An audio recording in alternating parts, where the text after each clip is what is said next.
Hi there, this is the Chapter 14 tutorial on seeing and hearing terminology. We're going to start with the eye. The function of the eye, or the ocular system, is responsible for vision. The combining forms for eye are opti, opto, optico, oculo, and ophthalmo. Notice this right here, ophthalmo. This is a tricky one to spell because it's not natural for us to say O-P-H-T-H-A-L-M-O, ophthalmo. Okay? A lot of people forget that there's an extra H in there, ophthalmo. We also have a suffix for vision, which is opia. When we want to use an instrument to examine the eye, it's called an ophthalmoscope. So again, there's that O-P-H-T-H-A-L-M-O-S-C-O-P-E, ophthalmoscope. This is a great spelling word, so learn it. Ophthalmoscope.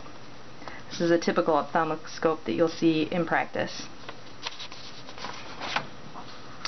Again, the combining forms for eyes are opti, opto, optico, oculo, ophthalmo.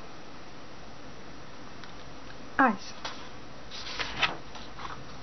When we want to use abbreviated terms for eyes in a record, we might say, if we're saying both eyes, since eyes are circular, we use the terminology OU. This is probably not because they're circular, but this is a good way to remember it. OU is the term we use for both eyes. OS is the left eye. OD is the right eye. I always try to remember it as the left eye, you give the evil eye, which is OS, is sinister, so the evil eye is sinister, so it's the left eye, OS. And also there has been brought up that you can make a letter D with your right hand, so the right eye is D-O-D. Alright. Ptosis is a terminology suffix that we learned in our first chapter 13, I believe, and we talked about it meaning displacement. So proptosis means displacement of the eye from the orbit. This dog has proptosis. Start with some of the external structures of the eye. So, what do we call the eyelids? We have an upper eyelid and a lower eyelid. Palpebra is a term that we use for upper and lower eyelids, palpebrae. But there is no such thing as palpebral being a combining form, okay? Blepharo is the combining form for eyelid or palpebrae. The corner of the eyes are known as the canthus. Cantho is the combining form for those. This is the medial canthus, and this is the lateral canthus. Here we have eyelashes on the upper and lower lids, and the combining form for eyelashes is celio. And then, can't see it as well in here, but there will be some pictures later of conjunctiva. Conjunctiva is the combining form for conjunctiva, and if you really want to go and see that, just go into the bathroom and pull your lower lids down and look at the pinks of your eyes. That is your conjunctiva. It's the pink mucous membrane around your eyes there. The lacrimal apparatus usually contains lacrimal glands, lacrimal ducts, which are your lacrimal puncta as well, which are your tear drainage ducts here, and then lacrimal ducts leading into producing tears and covering your eyes. And then you have a drainage canal here, which is the nasal lacrimal, so nasolacrimal duct. Alright, so when an animal's eye is stained with fluorescein, we can tell if this is patent or if it's still open if we see fluorescein come out of their nose. So, lacrimo is the combining form, and dacryo is also the combining form for lacrimal for lacrimal duct and dacryo for tear, meaning the combining form for tear. We also have Nicotin's gland right here, the third eyelid, the nictitating membrane, which we will talk about a little bit later. So a nice picture of that. If we have excessive tear production, we call that epiphora. And this dog has epiphora. They usually have this tear-stained appearance on their white coat. It'll be kind of a brown, rustic color. And it can be very wet, too. Here's the nictitating membrane that I was talking about, the third eyelid. Now, the third eyelid sits in between. Here's an upper eyelid, here's a lower eyelid. We've taken a cross-section, sagittal, I guess you could say, sagittal of the eye. And we have an upper eyelid, a lower eyelid, the globe of the eye, and then this right here is the third eyelid. Alright? It's a structure that lies between the lower eyelid and the globe of the eye. You can see this is how it can prolapse of the third eyelid in a cat.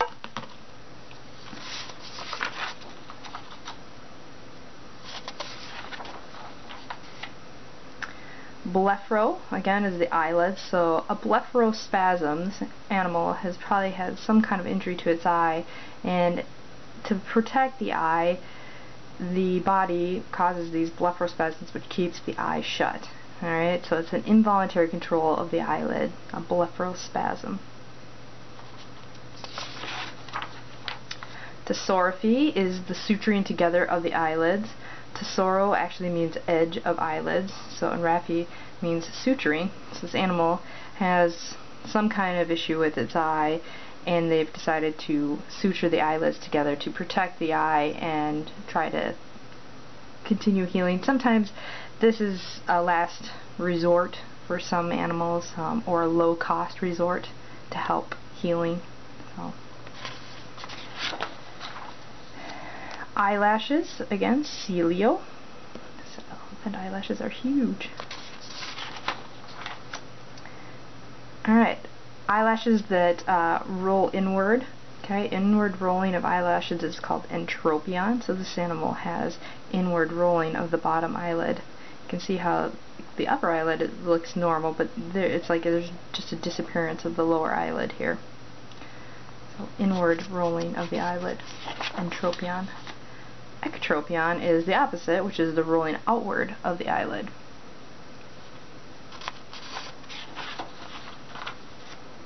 Distichiasis. This is an abnormal condition of a double row of eyelashes. Here you can see another, like a sagittal of this eye. We cut the eyeball in half, alright? And this is the upper eyelid, and here's a normal row of eyelashes, and then there's this abnormal eyelash right here that is pointing down and toward the eye, the cornea, actually. Another picture here, kind of depicting upper eyelid, alright? These are normal lashes. This is distichiasis, okay? Abnormal condition. We've got two rows. This is the normal row, and this is the second row that's abnormal. You can even get ones that are even more closer up under the lid here, which are called then ectopic cilia. Okay, if you can remember what ectopic means. Alright, from our last chapter 12, ectopic displacement. Right, and this just down here is showing your lower lid and your third eyelid again. So this is what it would look like. These are the normal lashes up here, and down here we have the abnormal, the second row. Again, another second row. Here's the normal row up here, and then you got these second rows. This is very irritating to the animal. You can see how wet this eye is with constant tear production, because these are constantly, you know how painful it is when you get an eyelash in your eye sometimes. I mean, imagine constantly having eyelashes touching your eye all day long. So. Here we are with conjunctiva, conjunctivo, the combining form, right? The pinks of the eye, the pinkish mucous membrane. This is a horse eye. Now when you have an inflammation of your conjunctiva, right, itis, inflammation, suffix, inflammation of the conjunctiva, alright, gets pretty nasty. Alright, so we're going to get more in depth about the structures of the eye here. So, starting with more internal structures, we're going to start by talking about the white of the eye here, which is called the sclera. Okay, the combining form for sclera is sclero. Alright, I'm going to turn this eye sideways now. You can continue to see the white of the eye here. And you notice that this white of the eye continues all the way back behind the eyes here. It goes all the way, it encases the whole globe. And back to even, this is the nerve that enters your eye. Alright, so this is the sclera. Alright, sclera. The cornea, as we look up front here, is in the same plane as our sclera. You can remove it. It's basically like a window. Alright, this is what we can see through. Alright, it's like our little windshield in our eye. This is the cornea. It's very clear. Okay, the combining form for cornea is corneo or cerato. So it's the cornea. Cornea. Alright. Moving along to the choroid, or the middle layer. Alright. So the choroid is this pink layer right here. Alright. It is situated between the sclera and this layer here, this orange and appears to be yellow on the section. Alright. This is the retina, the yellow layer, and then the pink layer is our choroid. We call it the middle layer because it's between those two things, right? And the choroid, as we'll see later, has the tapetum lucidum on it, which helps increase and magnify light in the eye for the rods and cones to absorb, right? So the choroid extends from the ciliary bodies here of the iris. So there's the choroid. Now, we'll turn this way again. We're looking, I'm going to remove the cornea, and we're looking at this brown area here. This is the iris, alright? Iri, iro, irido, irito, alright? These are all combining forms for iris. And the iris, as we know, is the thing that gets larger and smaller, and it's controlled by these pink things on the side here called ciliary bodies, and they help, they're like a muscle that kind of move and stretch and make the iris dilate or become constricted. And the space, as we look in again here, this little hole right there, we call that hole the pupil. Alright, pupillo or choreo is the combining forms for pupil. Turn back this direction, and this little guy right back here, situated behind the iris pupil, is our lens. Alright? This is a lens. The term, the combining form for lens is phaco. Phaco. Alright? So, just looking at a couple pictures here, we can see on this horse has a very prominent sclera. Sclera, the white of the eye. Again, the windshield of the eye here. We've got the cornea, cerato, corneo. So if we were to say keratoconjunctivitis, this animal has, take the ending, itis is inflammation, kerato is the cornea, and conjunctiva is the pink mucous membrane of the eye. So the cornea and the mucous membrane are both inflamed. And this animal has a very inflamed, and they have a large, actually, ulcer on the cornea there. KCS is an abbreviation for a disease called keratoconjunctivitis sicca, or dry eye. This is something that we'll see in clinics. There can be primary and secondary causes of it. And this animal, this is what it would typically look like. Okay, they have an inflammation of the eye, cornea, and conjunctiva, and you see this kind of mucousy stuff. They just don't have very good mucous membrane, tear production, so then they get all this mucousy discharge here. Alright, moving along. So back to that choroid layer, here's our kitty cat. So you see those white illumination in their eyes, that is the tapetum lucidum. Alright? That is that reflective. It enhances the light in the animal's eye that the animal is receiving in its eyes, so that it makes it even brighter than it should be. So at nighttime, a lot of animals have very reflective tapetum lucidums, so that they can open their eyes and get more light, and they're able to see around them, especially if they're animals who are prey or hunters, right? Okay, they need that extra light so that they can kill or run away. Okay. Here we've got our iris again. This one has like a really cool, this is like a frog or some kind of lizard or something, right? Okay, so we've got a greenish iris here, right? And this copper eyes, and this one iris, irido. And here we've got some birds, and we've got the pupils of their eyes, right? Pupillo, coro, right? Pupils. Aniso, this is a term, the combining form, that means uneven or unequal. So anisocoria, coria is a term for pupils, as we just learned, right?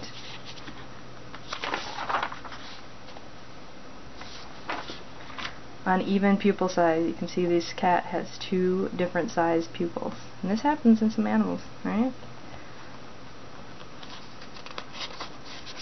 Anisocoria.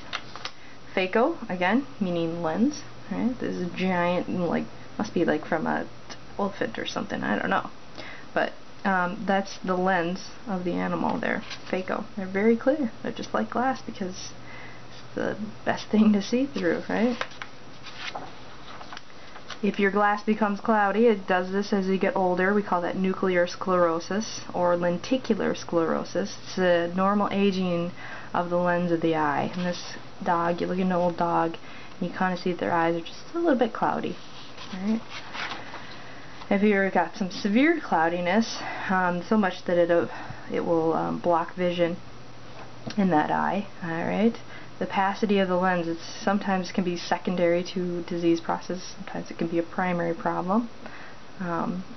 Means secondary meaning that the disease caused this to happen. So diabetes dogs sometimes get cataracts because of their diabetes.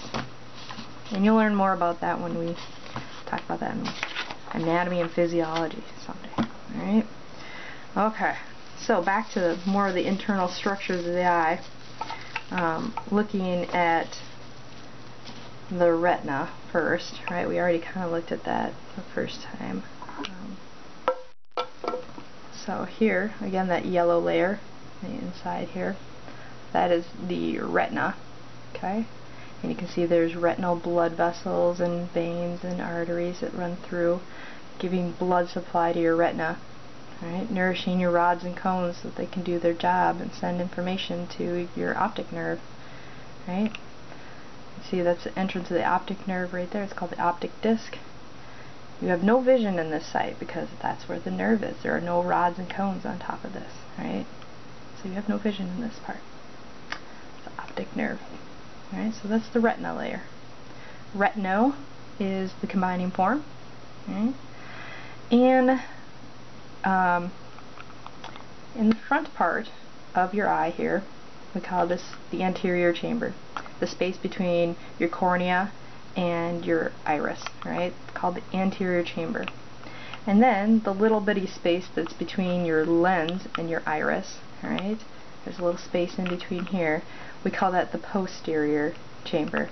And then back here is where your vitreous is, okay? And I like to put, this is our fake vitreous for the day. Alright, clear, kind of jelly-like, glassy substance, alright? That's the vitreous.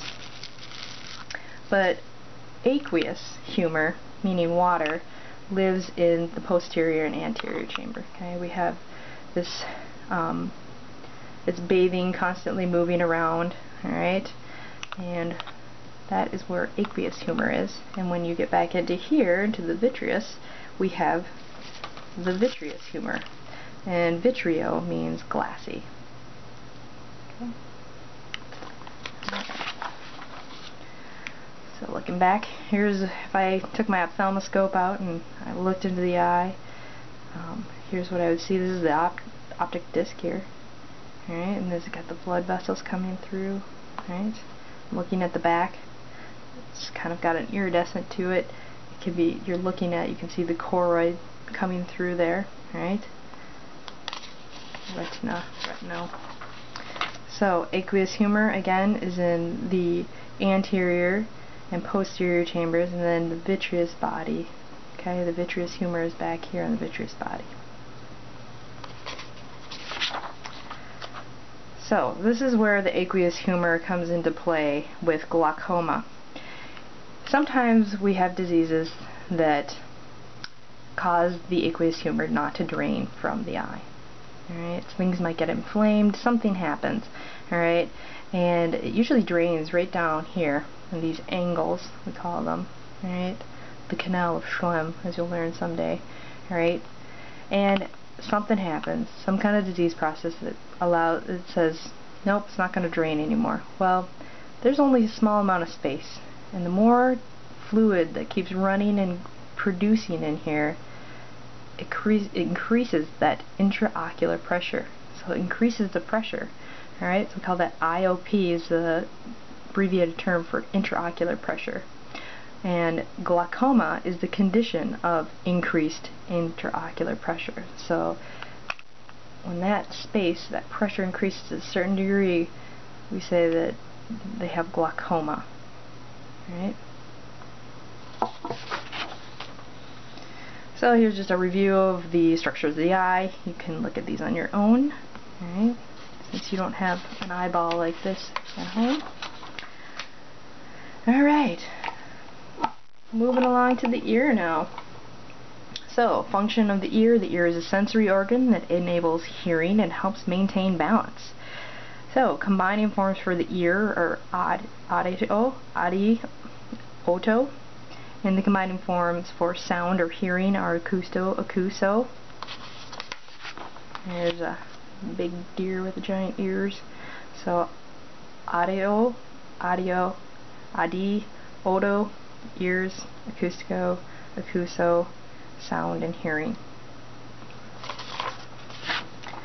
When we want to use abbreviated terminology to describe the ears and which one we're talking about, AU, alright, is the abbreviated, and we look at the ears and they kind of look like A's, don't they?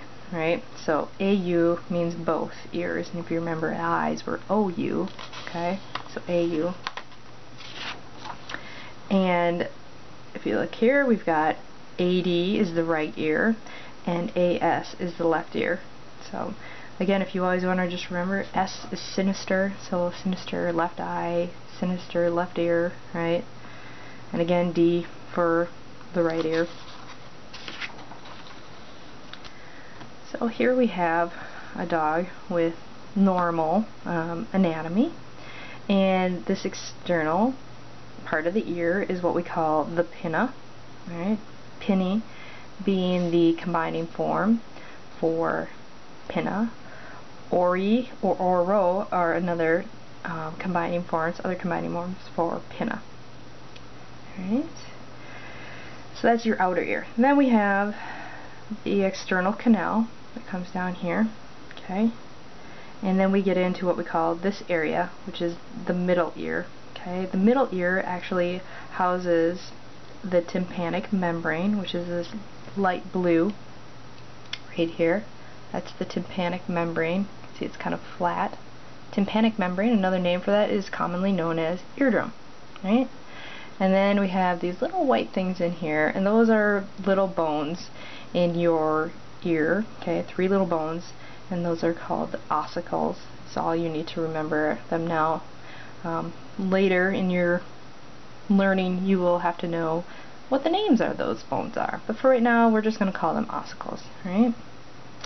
So ossicles, alright, when sound comes down, hits off your tympanic membrane, these guys jiggle a little bit, and they jiggle onto a little window on this here, in the inner ear. This is your inner ear that's inside the skull.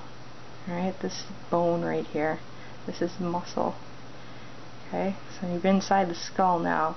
And this is inside the skull, this is the cochlea.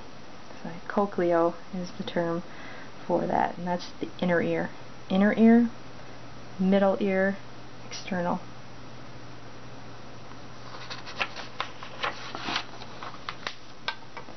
So going back, we've got pinna, ori, oro. Pinna is the term. Oral, pertaining to the pinna. If you say this animal has an oral hematoma, some animals, this happens to them, they shake their head so vigorously that they break a blood vessel in their ear, and it causes this feeling of blood, which is a hematoma. So it's an ear hematoma. Alright, so oral hematoma. Here's just a reiteration of the picture that we have in your PowerPoint. Alright, pinna, auricle, external auditory canal, alright, tympanic membrane, the names of these three little bones, alright. And then we come over here to the inner ear. You can see it's encased by bone, alright.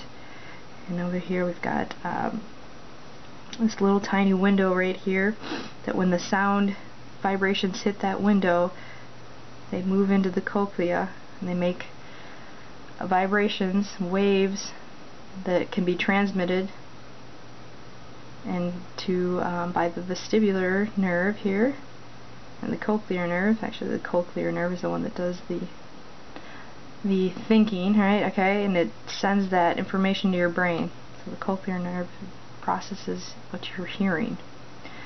The vestibular nerve is related to your semicircle canals here. And these semicircle canals are going back to what we talked about.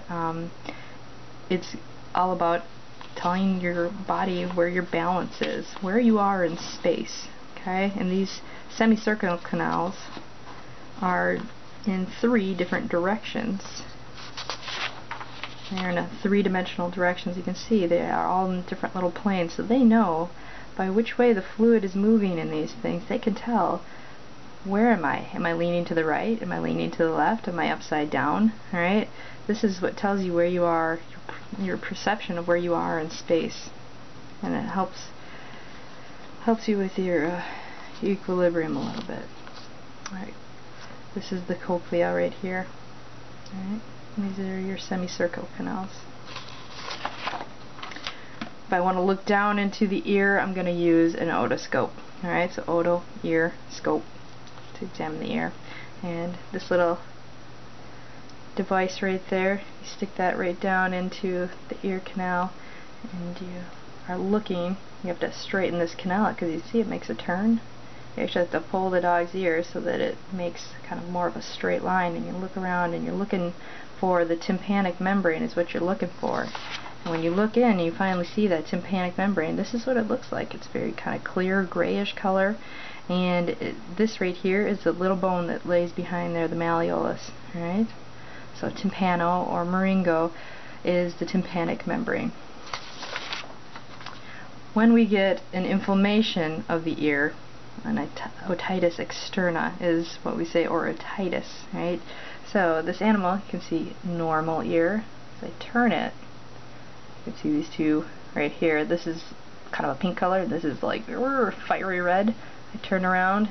Ugh, look at the mess here. We've got inflammation. Even this canal is almost shut closed. There's waxy brown debris in the ear.